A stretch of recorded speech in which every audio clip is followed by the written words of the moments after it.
believe it or not, he can say something 6 times, and if a student says the same thing to me, but in like student terms, I get it. And he's like, I just said that 6 times. I'm just like, yeah, man, no, don't work that way. Awesome. So now that we know how the somatic sensory neurons work, how does somatic visceral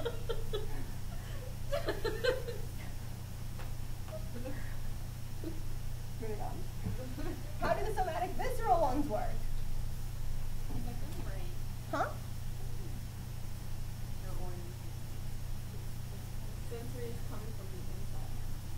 Yay! From the inside environment. Yay! Information, I should say information from the to brain. And over here, yeah! Info from, what do we say, inside?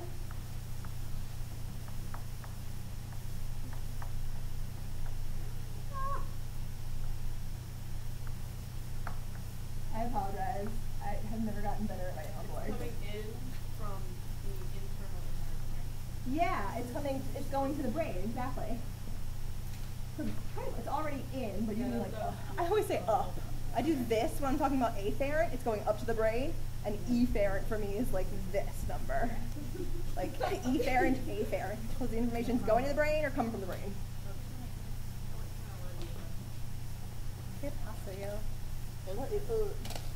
Okay, one more, you guys, one more. Stick with me. We're about a third of the way done. Look at that. Awesome, so how do I connect this one? So involuntary. Yes! Information. To the brain or is it from the brain? Okay, go ahead, question again. Say it again. Go ahead. Coming from the internal environment. Which The one? top one. Like, is that to This? the brain or from the brain? What do you mean? This Oh, one? it's got one. All sensory information's going up, all motor information's coming down. Or going to the brain versus coming from the brain. No, no, no, no, no. There is no circle. No, no, no, no, no. If it's an art, it's the reflex thingy with like the I was just looking at stimulus it. and then like afferent and then like the inter and then like the efferent and the response. Talk to me about how motor and visceral connect. Involuntary information from Yeah. the brain to the rest of the info. Excellent. Does that make sense, what she just said? It is. So motor or efferent. Efferent information is coming from the brain, and it's going to visceral, which is our internal. You don't have control over that. You can't say, my blood calcium's too high. You know, brain, tell my body to take up more calcium from the blood. You can't consciously do that, so it's involuntary. It's involuntary information that's coming from the, or is going from the brain to the internal involuntary environment. Is that yay? Maybe no?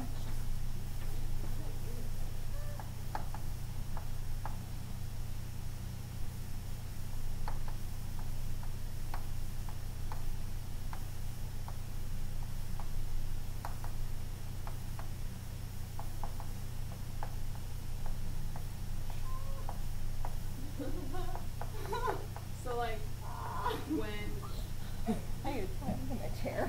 Go ahead, question when. like when you are Oh, we have so much more to do. Hungry. Like, okay, go ahead. like that was in visceral, right? Like going to your brain, like that's involuntary. See, that's like jumping the gun, because then it's yes, but then it has to like it somehow tells the conscious. Yeah, I don't know. I wouldn't. I don't know. Okay, so can you give an example?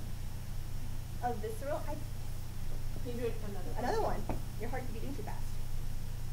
Like, yeah, you can be beating your Yeah. breathing and stuff, Yeah. but if it's just beating a little bit faster than normal and you're not like consciously thinking of it, That your body takes care of it for you. Breathing. When you're asleep, do you think about breathing? During your regular activities, do you think about breathing? If you need oxygen, if your diaphragm needs to contract and your lungs, your pleura need to fill with air. Is that the visceral or the motor? So when your body, unconsciously, it's unconscious to you, when your body knows it needs to inhale, sensory information goes up to your brain. That's sensory visceral. To tell your diaphragm to contract, your brain sends a signal, that's the motor, visceral motor, to the diaphragm to contract, to open the pleura, to decrease the into the space, and something about, I don't know, what was physiology. So Oxygen goes in. Go ahead. Sensory visceral is the information up to your brain. Motor visceral will be the information to your internal organ. Yeah, visceral, yeah, so put visceral first, but yes, exactly. Visceral, Motor. yeah, visceral motor and visceral sensory, exactly, yeah. So visceral, sensory, yeah, exactly what you just said. It's information from your, it's the unconscious stuff. It's, you know what the brain stem contains? The pons, the medulla, and the cerebellum. The medulla does breathing, blood pressure, it does all these basic things. You can't live without a brain stem. That's why, like, if you want to, like, kill yourself, don't aim up, aim straight back, and knock out, like, blow out your brain stem and you're dead.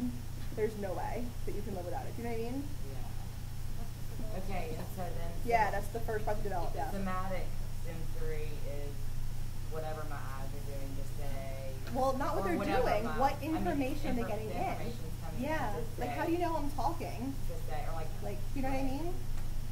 Okay. It's touch. Yeah, but you interpret the, I don't even know these terms anymore, the waves, what are they called? The sound waves, you Okay. interpret them a So- certain way. Is that external? Yeah, external, exactly. So in this context, I feel like afferent and efferent don't make much. I mean, they make sense, but. Well, you can say afferent visceral and afferent somatic. It's a lot less confusing to people. And I'm going to start doing that when we start drawing our pictures. I'm just going to use afferent and efferent, plus sensory and motor, screw people up. It screwed me up. It screwed me up so bad. I had no idea they meant the same thing. How many pictures are we going to draw? Like, I don't know, 4. Different colors. Is there any more? Oh yeah, but you're okay. I have more paper if you need it. Okay, so if you were to say afferent, that's the information going in. Or All afferent is information going in. What root? Remember, around the our section of the spine there. What root does afferent information travel? Dorsal root. Excellent. Oh my God, so not the drama right now. Let's just do this. Oh my goodness. Yeah, no, I'll give you the song and dance later. It's not like a Y, it's just in the ventral and it's never mind. We'll talk about it later. Okay. So now let's talk about, do you guys have those notes? He went over them, I do believe today, actually, about location and direction and, does it sound horrible? These terms are absolutely necessary. Learn the information with these terms. If he asks on the test, what is the classification, or what is the structural classification? He wants unipolar or multipolar. That's it. Okay, so it's in your neuron notes. I have no idea because they're not numbered. It's after anatomy, number 2. It's like classification, structural, functional, source, location, and then the next page is like afferent. At the very bottom of the next page is the nervous system.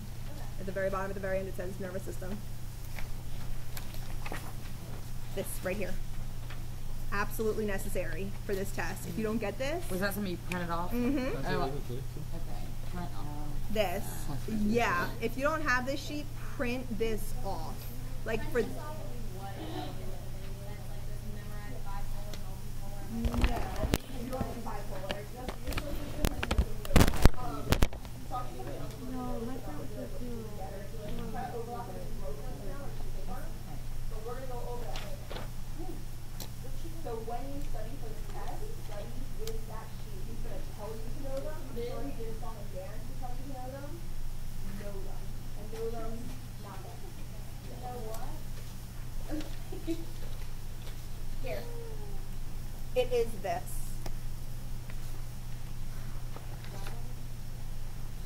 Classification. Yeah, it says classification,